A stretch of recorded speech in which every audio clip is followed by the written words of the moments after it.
Follow DJ Kawan on Instagram at Kawan J. Yeah, that was the legendary KRS-One. The name of that was called I Am an MC, RU2. That's off of that new project that he just dropped. So you guys go and check out the Blast Master doing his thing. Speaking of legends, man, checking in right now live here in the Mixtape Show. She is an icon. She is what I would call the blueprint for a lot of what we consider the blueprints in the game now. She goes by the name of Sweet Tea, and she's joining us here in the Mixtape Show. First and foremost, welcome to the Mixtape Show. Thanks for doing this with us tonight. What's up? How are you? How you doing? How's everything going on in your end today? Good. Everything's good. All right. So the career of Sweet Tea, and it's funny because we was talking a little bit off air how I was telling you I grew up in Far Rockaway, so my oldest aunt, she's always been like hanging out. She always hung out and partied and all this kind of stuff and kicked it. And your name came up. I remember as a kid, I was telling her about you being on the show this week, and she's like, "Oh, remember that time when you was younger and I took you over so and so's house?" So the story with her is she was hanging out over somebody's house that you guys, I guess, probably mutually knew. I couldn't remember the name she gave me. And they were playing some records, some cuts off of your debut album. And my aunt was like, "Oh, who's this?" And she remember saying Sweet Tea. And she's like, "Sweet Tea, do I know Sweet Tea?" And it was like, "Oh, you probably know if you saw her face," kind of thing. So, and she was just like, "Oh, I remember that name." So, she was like, "That's dope that you get to talk to us." So it's full circle moment right here that I was a youngin', probably about 10 or 11 at the time when that happened. So now, as an adult though, I get to talk about the hip hop and things like that, and your contributions to the game that you've done. So when I say things like a lot of female MCs consider you their blueprint, like a Queen Latifah, I know she gave you one of the utmost honors of stating that, you know, when she saw you do your thing with Jazzy Joyce, that made her realize that she can do this thing. How does that make you feel when you hear and read that kind of stuff? Listen, I feel honored. I definitely feel honored when you inspire somebody. Like, you know, there's a lot of people that inspire me. I feel honored. I definitely feel honored. Yeah. And you did the thing that that's what's now starting to come back now, where you have the MC and the DJ, or the MC and the producer. You and Jazzy Joyce were doing the MC DJ combo live on stage and stuff like that. When you was doing the live shows and stuff like that, what's the things that you remember when looking out into the crowd when people were repeating those verses back to you? What's the thing that stands out the most to you when you were doing that? I mean, you know, when that first started happening, it was just like a great thing to see, you know, people like reciting your words back. Most of the time when I would be on stage, like, I usually find somebody to fixate on, like a couple of people to fixate on that are really amped up and live, and it helps me get through my shows. So all them people that be in the front that be amped up, like we performing together, like, you know. Y'all are feeding off each other's energy, right? Yeah, absolutely. So who was the people that you looked up to? Who was some of your people that you studied that made you want to do this thing as far as rhyming and hip hop and everything? I mean, well, you got to remember, like, there wasn't a lot of things at the beginning. So, you know, all I was feeding off was really the streets and, you know, what was really going on in the streets that had me, like, want to do it. A friend of mine, to this day, her name is Double G. She was rhyming, and she said, you know, like, let me write you a rhyme. And so she wrote my first rhyme, and I memorized it. And then after that, I was like, I can do that, you know, and it just turned into a whole thing, you know. Shout out to Gigi. and you came up in that era, like you said earlier. It wasn't how it's now. It's hip hop. Everybody can identify what it is. Back then, it was like, hey, I'm rhyming. Hey, I'm b-boying. Hey, I'm DJing. Yeah. It was just something to do. Yeah. Everybody kind of had their task, but it kind of didn't start coming together as a hip hop culture. You guys were kind of putting it together. So when you were like coming up in the house and everything, what was like your soundtracks? And it doesn't have to be hip hop. What's some of the music that you kind of grew up singing in the house and just enjoying yourself on those Saturday mornings and stuff like that?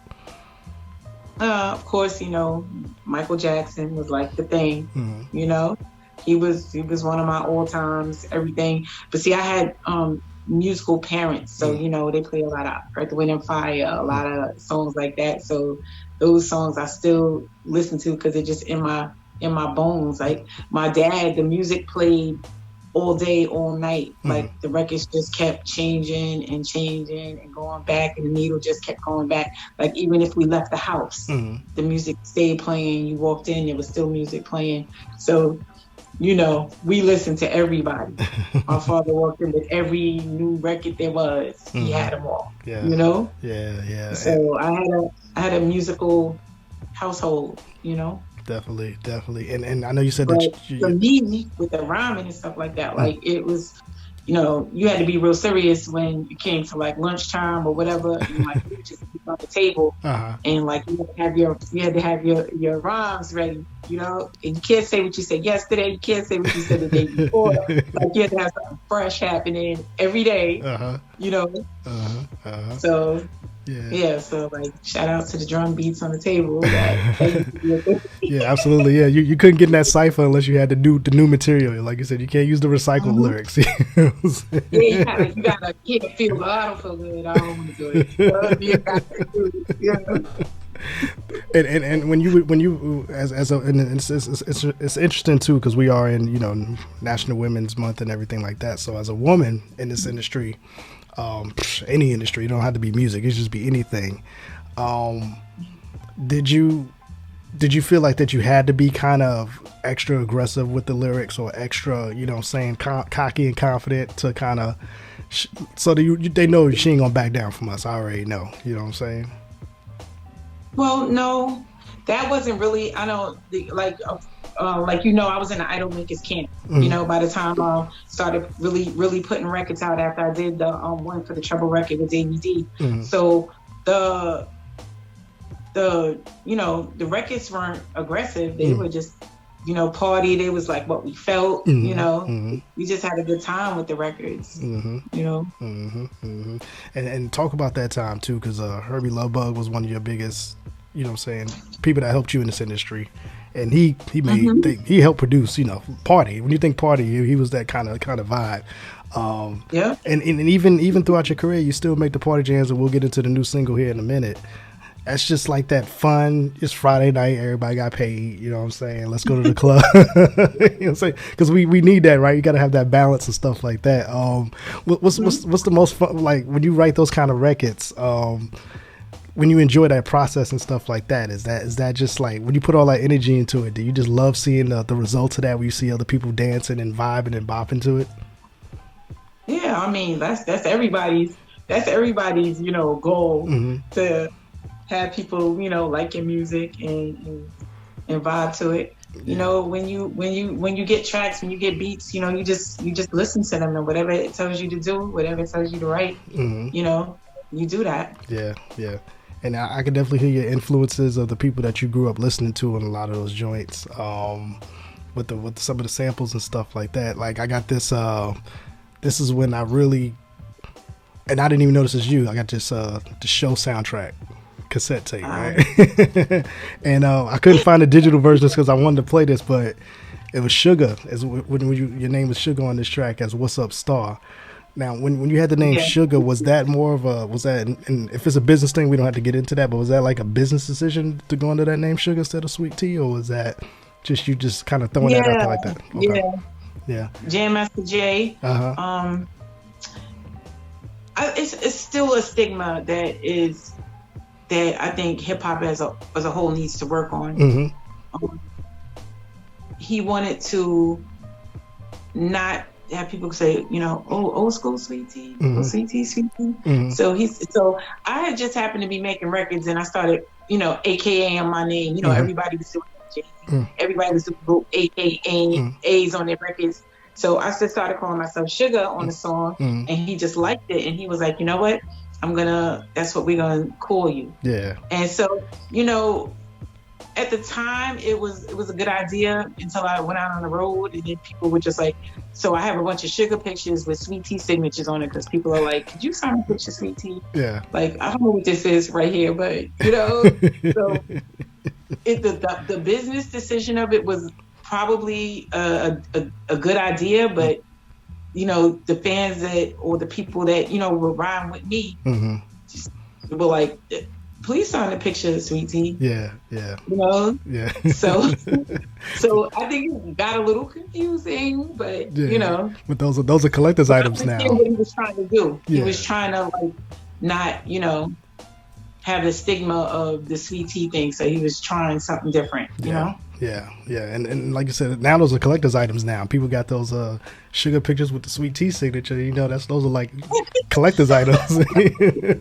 There's a market for that now, Sweet Tea's bipolar moments. Yeah. The record is dope though. I still love the record. It still bangs, so I definitely love that. So when you talked about that stigma too back then. It seems like now a lot of our legends and our greats, it's like it's a resurgence again, right? And it happens, it's cyclical. Everything happens like that, because when we were in the 90s, everybody was talking about the 70s and 80s music or whatever. So now in these 2020s and up, it's all about the 90s parties and stuff like that. When you see these fashions, and I'm sure you've been through it for a while to see that, when you see now the 90s fashions are coming back, the Walker wears and the cross colors and all of that, do you kind of laugh inside a little bit like, come on, man? I had that. Yeah. Oh, I'm mad at some of my stuff like that. I don't have. I'm so pissed off. I am so pissed off that I got rid of a lot of the stuff that I had. But yeah, it's still, even now, even though I know that a lot of my peers are coming out with new music, it's still like, it's still a barrier. Because you'll do, they'll come out in droves to our old school shows, but however they want to hear just that music. Yeah. And so I've been in the studio for like, I don't know, maybe about a year and a half, 2 years. I have a lot of records. And it's like, we're going to just keep hitting them one by one until something, until somebody says uncle, like, So it's still a thing. It's still a barrier, because even sometimes when people play my music, then they'll go, that's you? Or you're Sweet Tea? Sweet Tea from Sweet Tea from back then, Sweet Tea. You know what I mean? Like, I don't want all of them titles. Yeah. You just want to be Sweet Tea the artist. I'm Sweet Tea the artist making good music right now. That's all I want to be. Yeah. So does that get annoying for you? Like, do you it's kind of like a double-edged sword, right? It's kind of like they remember what you've done, but you kind of like, okay, now let's talk about what I'm doing now, Yeah. No, I mean, that's fine, but it's just like, it's like in some sort of disbelief. Like we're the only industry that will, like people are like you age out or something. Like, come on. You know what I'm saying? Like, no. No. I mean, as long as you can pick up a pen, you can still write. As long as you live in life, you can still write about experiences, right? Yeah. All right. So let's talk about what we got going on now. We're gonna play this joint here in a little bit. First things first. You said you've been in the studio about a year and a half now, recording and stuff like that. How's that process been for you? What have you been experiencing creatively as far as writing these new records? I have been working with Pudgy the Fat Bastard. Salute. We have been in the studio locked in for like a year and a half. He's amazing. He is amazing, and had me do things that I didn't, like really broaden my mind, stretch my limits. Like, it's just like I'm a kid again. Yeah.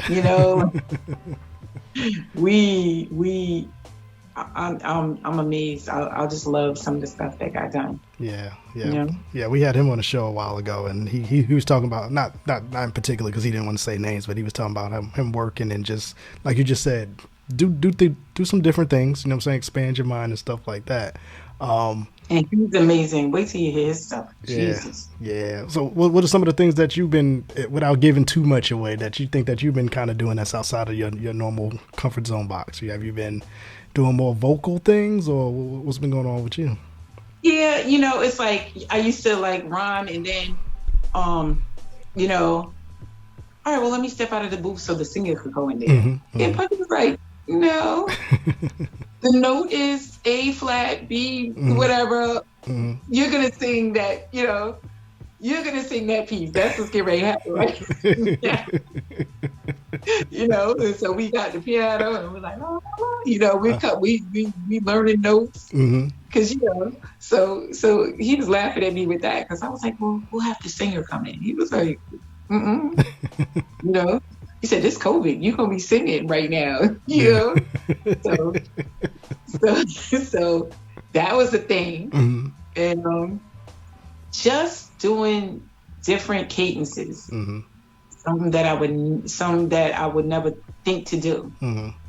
So he's amazing. He is. Yeah, though. It sounds fun. It sounds like a fun creative process with you guys. And and I like I said, you just keep hitting them with singles until the world says, hey, whoa, what's that? What's that? What are some of the responses that you've been hearing? I know when I heard First Things First, instantly I was like, yeah, okay. She pulling me back a little bit, but then I'm listening to the words. I'm like, okay, this is what I like right here. This is me right here. I can do my little 2-step to this one. What you been hearing so far as some of the new releases? Well, we had to like do a record like that because it's like some of the newer stuff. It's gonna take I don't know. It's gonna take some getting used to. I guess I don't know, for lack of better words, but we had to do a record that was on the line like that. That would that it could be more relatable to old school, new school. So Pudgy was like, all right, let's just go in and let's do this. Yeah. And I was like, all right. And I was telling them, let's just do a few records like that. And so we had a good time with that. It's actually kind of spot on too, because I don't really tap too much into the commercial side of radio and music and stuff like that. But I've been noticing a lot of the younger acts now, they're using those samples that we had. Like I heard one dude was doing the DMX, how's it going down, but he kind of sped it up a little bit, and then now I'm hearing the fantasy joint, the fantasy Mariah Carey did, that's been used 4 or 5 times now. So it's kind of like you may be right on point with that lane right there. So it's definitely dope that you're doing that. You know what I'm saying? You gonna shoot video for this? Have you guys started shooting visuals for it yet? Huh? Have you guys started shooting videos for it yet? No, not yet. Not yet. Is that something that you think you're gonna do? You guys are gonna do? Yeah, we're talking about it. We're definitely talking about it. Nice. And I know you said you just recorded. So is there a project that may be coming soon, or are we just gonna record them and hold them up for a little bit, and we'll worry about that later? No, we're not holding them up. It's just that it's like you're not a girl, but when you stand outside the double dutch rope and you like keep like doing this, like you're trying to get in the double, like, so we're not sure. Like you can drop a whole album, but I think for me, I feel like albums need to be anticipated. So we're just trying to strategically drop some of these records, and so we don't have like 100% plan of how this is gonna work, but you're gonna hear the music though. I'm not gonna hold it up. That doesn't make. Yeah, I gotta put it out. Yeah. Are you enjoying the process? Is it still fun for you right now? Yeah, it's a lot. Yeah, it's a lot. But the best part about it is what our roadblocks that we had before were that we couldn't put out the record we wanted to put out and when we wanted to put out. But now it's much easier to do that. Yeah. So with you being formally signed to a label and now being an indie, does that like you said, the indie thing is a little bit more work, but at the end of the day, like I heard somebody says, it's like comparing it to like owning a restaurant, except you're the chef, you're the busboy, you're the waiter, you're the hostess, but at the end of the night, you get all the tips as an indie.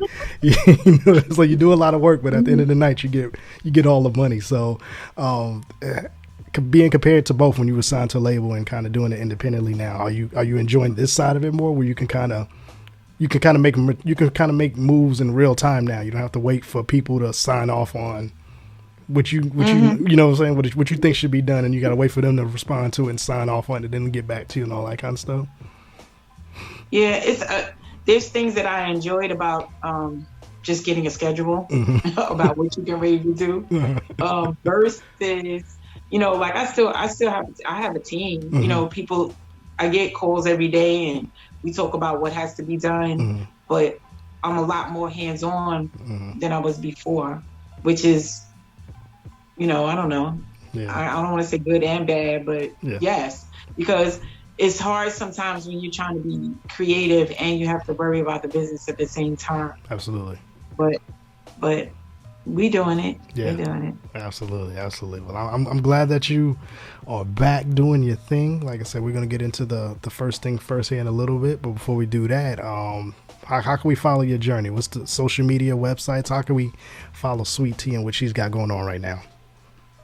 Well, my Instagram, all my social media is Sweet Tea the MC. SWEET TEE the MC. My email address is the same thing. SWEET TEE the MC.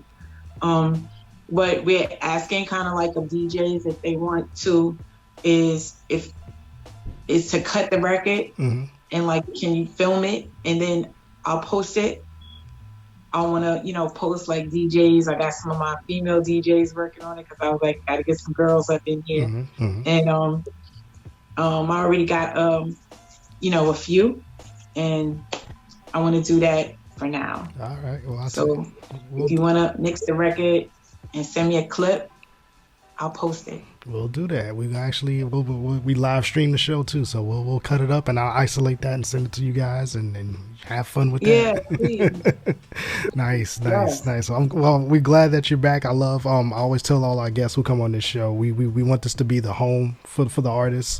We want this to be one of the pillars. So I always tell everybody, the door is always open. We call our guests Boom Bap alumni, Mixtape Show alumni, and anytime you got anything going on, reach out to us, and we'll definitely bring you back. We'll premiere records for you and all that. This is home, and we take that serious. We definitely want this to be a place for the artists to feel comfortable with their art and tell their story. So I definitely appreciate you coming through and having this little conversation with us and the fans, and we're pulling for you and the rest of the team to do work. Shout out to Kev, the Connected. There you go. Shout Working out. With me. Absolutely. And how about you do this? How about you throw it to this single and let the people know what this name of the single is. Please listen to the single. This is the single. Sweet Tea. First things first. There we go. We're going to get into this first things first. Sweet Tea, I thank you for being here on the Mixtape Show. We'll film a little bit of us cutting up this record, and we'll keep it in rotation for you. And when you got the next one out, come on back and let's do this again, all right? Thank you. I will. All right. Ladies and gentlemen, the Mixtape Show. Welcome Sweet Tea to the family. We're going to play this first things first. She's a legend in the game, and we're going to play this record for you guys, and we'll be back after this, and we appreciate your time. All right?